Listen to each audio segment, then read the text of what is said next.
ಎಲ್ಲರಿಗೂ ನಮಸ್ಕಾರ.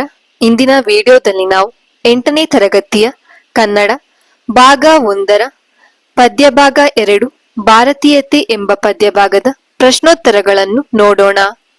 ಕೃತಿಕಾರರ ಪರಿಚಯ. ಹೆಸರು ಕೆ.ಎಸ್. ನರಸಿಂಹಸ್ವಾಮಿ. ಕಾಲ 26/1/1915. ಸ್ಥಳ ಮಂಡ್ಯ ಜಿಲ್ಲೆಯ ಕೃಷ್ಣರಾಜಪೇಟೆ ತಾಲೂಕಿನ ಕಿಕ್ಕೇರಿಯಲ್ಲಿ ಜನಿಸಿದರು. ಕವನ ಸಂಕಲನಗಳು: ಶಿಲಾಲತೆ, ಐರಾವತ, ನವಪಲ್ಲವ, ಇರುವಂತಿಗೆ, ದೀಪದ ಮಲ್ಲಿ, ಮನೆಯಿಂದ ಮನೆಗೆ, ತೆರೆದ ಬಾಗಿಲು, ಮೈಸೂರು ಮಲ್ಲಿಗೆ. ಪ್ರಶಸ್ತಿ: ಕೇಂದ್ರ ಸಾಹಿತ್ಯ ಅಕಾಡೆಮಿ ಪ್ರಶಸ್ತಿ, ಪಂಪ ಪ್ರಶಸ್ತಿ ಲಭಿಸಿದೆ.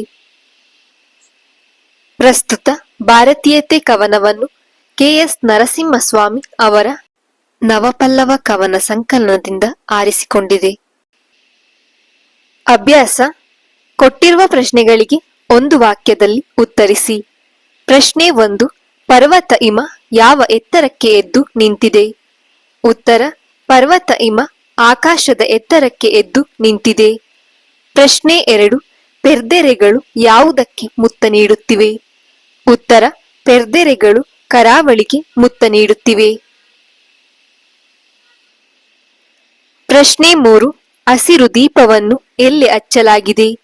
ಉತ್ತರ: ಹಸಿರು ದೀಪವನ್ನು ಬಯಲ ತುಂಬ ಹಚ್ಚಲಾಗಿದೆ. ಪ್ರಶ್ನೆ 4. ಯಂತ್ರಘೋಷ ಏಳುತ್ತಿರುವ ಬಗೆ ಹೇಗೆ?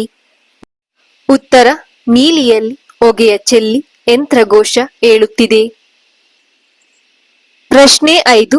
ನಮ್ಮ ಧ್ವಜವನ್ನು ಎತ್ತಿ ಹಿಡಿದಿರುವವರು ಯಾರು? ಉತ್ತರ: ನಮ್ಮ ಧ್ವಜವನ್ನು ಎತ್ತಿ ಹಿಡಿದಿರುವವರು ಯೋಧರು.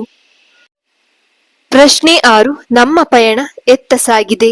ಉತ್ತರ: ನಮ್ಮ ಪಯಣ ಗುರಿಯ ಬೆಳಕಿನೆಡೆಗೆ ಸಾಗಿದೆ. ಕೊಟ್ಟಿರುವ ಪ್ರಶ್ನೆಗಳಿಗೆ 2-3 ವಾಕ್ಯಗಳಲ್ಲಿ ಉತ್ತರಿಸಿ. ಪ್ರಶ್ನೆ 1. ಕಣ್ಣು ಬೇರೆಯಾದರೂ ನೋಟ ಒಂದಾಗುವ ಸಂದರ್ಭಗಳನ್ನು ತಿಳಿಸಿ. ಉತ್ತರ: ಮೌನದಲ್ಲಿ ಪರ್ವತ ಹಿಮ ಆಕಾಶಕ್ಕೆ ಎದ್ದು ನಿಂತಿದೆ. ದೊಡ್ಡದಾದ ಅಲೆಗಳು ಗಾನದಲ್ಲಿ ಕರಾವಳಿಗೆ ಮುತ್ತ ನೀಡುತ್ತಿವೆ. ಬಯಲ ತುಂಬ ಹಸಿರು ದೀಪ ಹಚ್ಚಿದಂತೆ ನದಿಗಳು ಹರಿಯುತ್ತಿವೆ. ಆಕಾಶದ ನೀಲಿಯಲ್ಲಿ ಹೊಗೆಯು ತುಂಬಿ ಯಂತ್ರಗಳು ಕೈಗಾರಿಕೆಗಳು ಹೆಚ್ಚುತ್ತಿವೆ. ಹೀಗೆ ಕವಿ ಈ ಎಲ್ಲಾ ಸಂದರ್ಭದಲ್ಲಿ ಕಣ್ಣು ಬೇರೆಯಾದರೂ ನೋಟ ಒಂದೇ ಆಗಿದೆ ಎಂದಿದ್ದಾರೆ. ಪ್ರಶ್ನೆ 2. ಭಾಷೆ ಬೇರೆಯಾದರೂ ಭಾವ ಒಂದು, ಸಮರ್ಥಿಸಿ. ಉತ್ತರ: ನಮ್ಮ ದೇಶದಲ್ಲಿ ಹಲವಾರು ಭಾಷೆಗಳನ್ನು ಮಾತನಾಡುವ ಜನರಿದ್ದಾರೆ. ನಾಡಿನ ಗಡಿಗಳಲ್ಲಿ, ಬಾನಿನಲ್ಲಿ, ಕಡಲಿನಲ್ಲಿ ನಮ್ಮ ದೇಶದ ಯೋಧರು ನಮ್ಮ ದೇಶದ ಧ್ವಜವನ್ನು ಒಗ್ಗಟ್ಟಿನಿಂದ ಹಾರಿಸುತ್ತಾರೆ. ಒಂದೇ ನೆಲದ ತೊಟ್ಟಿಲಲ್ಲಿ ಜೊತೆಗೂಡಿ ವಾಸಿಸುತ್ತಿದ್ದರು. ಸಂಸ್ಕೃತಿ, ಜೀವನ ಶೈಲಿ ಬೇರೆ ಬೇರೆಯಾಗಿದ್ದರೂ ಏಕದ ಭಾವ, ಅಂದರೆ ನಾವೆಲ್ಲ ಒಂದೇ ಎಂಬ ಭಾವವಿದೆ. ಅದು ದೇಶ ಪ್ರೇಮದ, ದೇಶಾಭಿಮಾನದ ಒಂದೇ ಭಾವವಾಗಿದೆ. ಕೊಟ್ಟಿರುವ ಪ್ರಶ್ನೆಗೆ 8-10 ವಾಕ್ಯಗಳಲ್ಲಿ ಉತ್ತರಿಸಿ. ಪ್ರಶ್ನೆ 1. ನಾವು ಭಾರತೀಯರು ಎಂಬ ಅಭಿಮಾನ ಮಿಡಿಯುವ ಸನ್ನಿವೇಶಗಳನ್ನು ವಿವರಿಸಿ. ಉತ್ತರ: ನಮ್ಮ ಭಾರತ ದೇಶದ ಪ್ರಾಕೃತಿಕ ಸೌಂದರ್ಯ ಮತ್ತು ಸಂಸ್ಕೃತಿಯು ತುಂಬಾ ಹೆಮ್ಮೆ ಪಡುವಂತಿದೆ. ಮೌನದಲ್ಲಿ ಹಿಮ ಪರ್ವತವು ಆಕಾಶದ ಎತ್ತರಕ್ಕೆ ಎದ್ದು ನಿಂತಿದೆ. ದೊಡ್ಡ ದೊಡ್ಡ ಅಲೆಗಳು ಗಾನದಲ್ಲಿ ಕರಾವಳಿಗೆ ಮುತ್ತ ನೀಡುತ್ತಿವೆ. ಬಯಲ ತುಂಬ ಹಸಿರು ದೀಪ, ಅಂದರೆ ಗಿಡಮರಗಳು ಬಯಲ ತುಂಬ ಇದ್ದು ನದಿಗಳು ಮನ ತುಂಬುವಂತೆ ಹರಿಯುತ್ತಿವೆ. ಯಂತ್ರಗಳಿಂದ, ಕಾರ್ಖಾನೆಗಳಿಂದ ಆಕಾಶದಲ್ಲಿನ ನೀಲಿ ಬಣ್ಣವು ಹೊಗೆಯಿಂದ ಆವರಿಸಿದೆ. ಇವುಗಳನ್ನೆಲ್ಲ ನೋಡುವ ಕಣ್ಣು ಬೇರೆ ಬೇರೆಯಾದರೂ ನೋಟ ಮಾತ್ರ ಒಂದೇ ಆಗಿದೆ. ನಮ್ಮ ದೇಶದಲ್ಲಿ ಹಲವಾರು ಭಾಷೆಗಳನ್ನು ಮಾತನಾಡುವ ಜನರಿದ್ದಾರೆ. ನಾಡಿನ ಗಡಿಗಳಲ್ಲಿ, ಬಾನಿನಲ್ಲಿ, ಕಡಲಿನಲ್ಲಿ ನಮ್ಮ ದೇಶದ ಯೋಧರು ನಮ್ಮ ದೇಶದ ಧ್ವಜವನ್ನು ಒಗ್ಗಟ್ಟಿನಿಂದ ಹಾರಿಸುತ್ತಾರೆ. ಒಂದೇ ನೆಲದಲ್ಲಿ ವಾಸಿಸುತ್ತಿದ್ದರೂ ಸಂಸ್ಕೃತಿ, ಜೀವನ ಶೈಲಿ ಬೇರೆ ಬೇರೆಯಾಗಿದ್ದರೂ ಸಹ ನಾವೆಲ್ಲ ಒಂದೇ ಎಂಬ ಏಕತಾ ಭಾವವಿದೆ.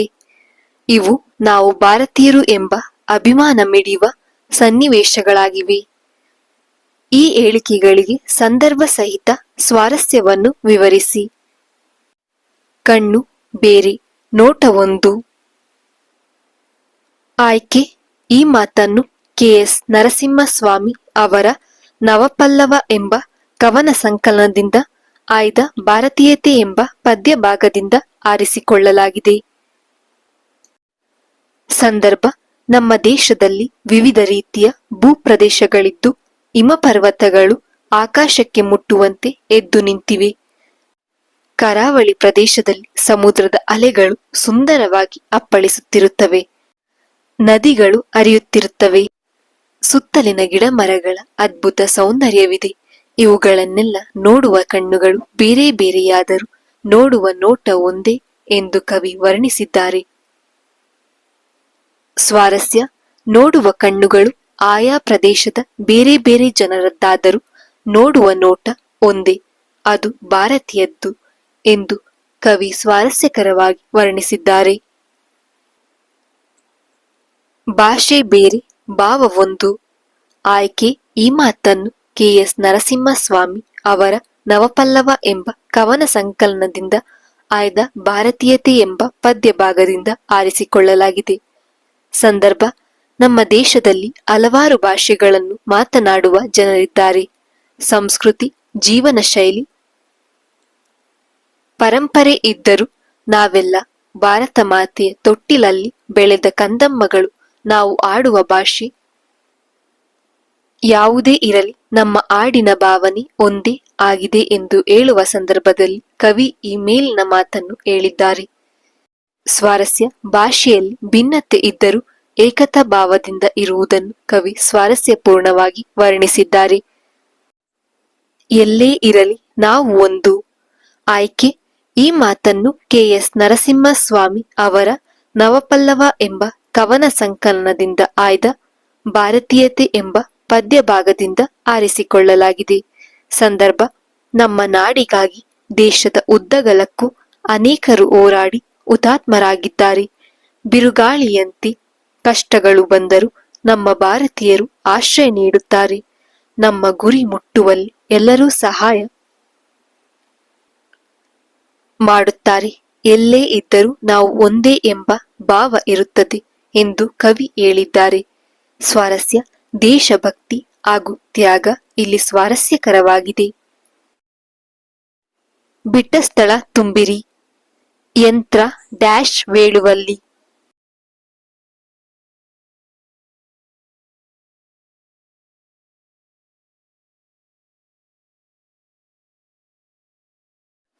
ಯಂತ್ರ ಘೋಷವೇಳುವಲ್ಲಿ. ಒಂದೇ ನೆಲದ ಡ್ಯಾಶ್.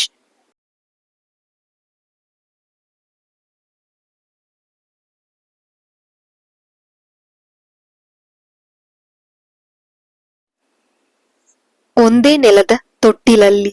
ನಮ್ಮ ಯುಗದ ದನಿಗಳಿಗಾಗಿ ಮಾಡಿದೆಲ್ಲ.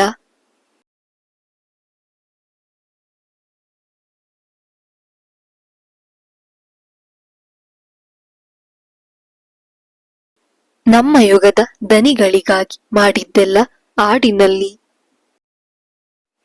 ಎಲ್ಲೇ ಇರಲಿ ನಾವು ಡ್ಯಾಶ್. ಎಲ್ಲೇ ಇರಲಿ ನಾವು ಒಂದು. ನಡುವೆ ಡ್ಯಾಶ್ ಪಯಣದಲ್ಲಿ.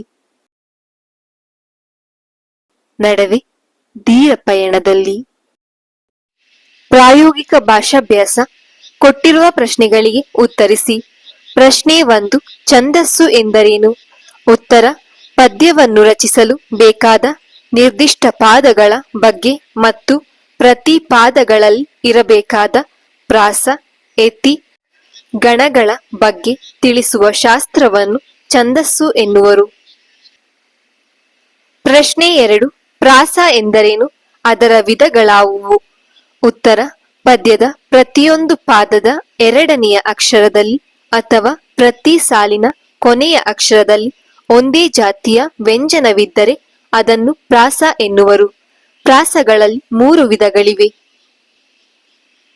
ಆದಿಪ್ರಾಸ, ಅಂತ್ಯಪ್ರಾಸ, ಮಧ್ಯಪ್ರಾಸ. ಪ್ರಶ್ನೆ 3: ಗಣ ಎಂದರೇನು ವಿವರಿಸಿ. ಉತ್ತರ ಗಣ ಎಂದರೆ ಗುಂಪು ಎಂದರ್ಥ. ಪದ್ಯದ ಪ್ರತಿ ಸಾಲಿನ ಅಕ್ಷರ ಅಥವಾ ಮಾತ್ರೆ ಅಥವಾ ಅಂಶಗಳ ಗುಂಪೆ ಗಣ. ಮಾತ್ರೆಗಳ ಲೆಕ್ಕಾಚಾರದಿಂದ ಗುಂಪು ಮಾಡಿದರೆ ಮಾತ್ರ ಗಣ ಎಂತಲೂ, ಅಕ್ಷರಗಳ ಲೆಕ್ಕಾಚಾರದಿಂದ ಗುಂಪು ಮಾಡಿದರೆ ಅಕ್ಷರ ಗಣ ಎಂತಲೂ, ಅಂಶಗಳ ಆಧಾರದಿಂದ ಗುಂಪು ಮಾಡಿದರೆ ಅಂಶಗಣ ಎಂತಲೂ ಕರೆಯುವರು. ಪ್ರಶ್ನೆ 4. ಭಾರತೀಯತೆ ಪದ್ಯದಲ್ಲಿ ಯಾವ ಪ್ರಾಸವಿದೆ? ಉತ್ತರ ಭಾರತೀಯತೆ ಪದ್ಯದಲ್ಲಿ ಅಂತ್ಯಪ್ರಾಸವಿದೆ. ಪ್ರಶ್ನೆ 5. ಭಾರತೀಯತೆ ಪದ್ಯದ 3ನೆಯ ಚರಣದಲ್ಲಿರುವ ಪ್ರಾಸಾಕ್ಷರ ಪದಗಳನ್ನು ಬರೆಯಿರಿ. ಉತ್ತರ ಸ್ಮರಣೆಯಲ್ಲಿ, ಕರುಣೆಯಲ್ಲಿ, ಮೊಳಗುವಲ್ಲಿ, ಪಯಣದಲ್ಲಿ. ಕೊಟ್ಟಿರುವ ಪದ್ಯ ಭಾಗವನ್ನು ಕಂಠಪಾಠ ಮಾಡಿ.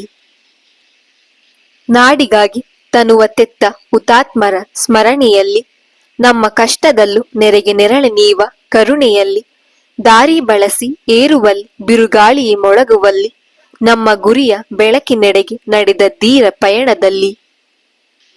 ಈ ವಿಡಿಯೋ ನಿಮಗೆ ಇಷ್ಟವಾಗಿದ್ದರೆ ಲೈಕ್ ಮಾಡಿ, ಶೇರ್ ಮಾಡಿ, ಸಬ್ಸ್ಕ್ರೈಬ್ ಆಗಿ. Thank you for watching.